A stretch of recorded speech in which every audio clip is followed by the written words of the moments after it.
ఆత్మతో నింపబడుట క్రైస్తవులమైన మనకు అనివార్యం.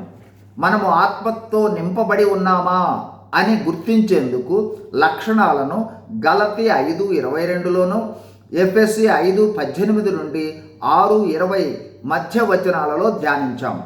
మరియు ఆత్మతో నింపబడిన వారు ఆత్మ వరము కలిగి ఉంటారని, అందులో 1 కొరింథీ 12:7-11లోని వరాలలో ఇప్పటి వరకు 7 వరాలను అనగా బుద్ధివాక్యము, జ్ఞానవాక్యము, విశ్వాసము, స్వస్థత వరము, అద్భుతాలు చేయు శక్తి, ప్రవచన వరము, ఆత్మల వివేచన వరాలను ధ్యానించాం.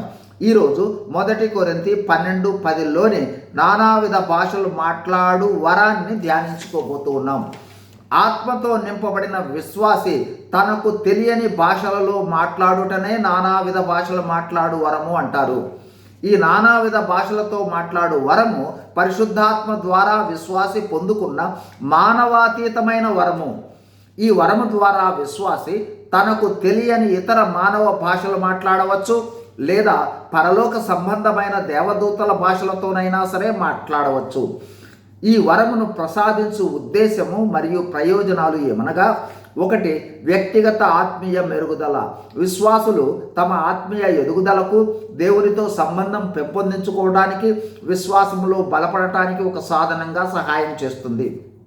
2 ఈ భాషలు మాట్లాడే వరము దేవునితో సంభాషించడానికి, ప్రార్థన చేయటానికి, ఆరాధించడానికి, సన్నిహిత సంబంధం పెంపొందించుకోవడానికి వీలు కల్పిస్తుంది. 3 ఈ భాషలు మాట్లాడే వరం ద్వారా విశ్వాసులు పరిశుద్ధాత్మతో నింపబడి ఉన్నారనే దానికి సంకేతంగా పరిగణించబడుతుంది.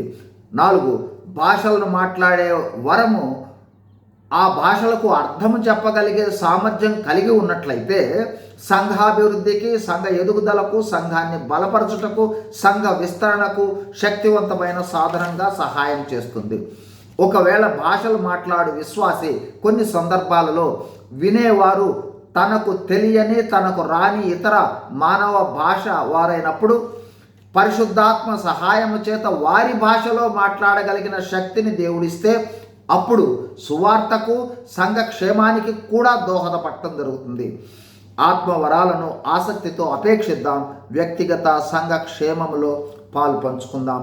God bless you. Thank you.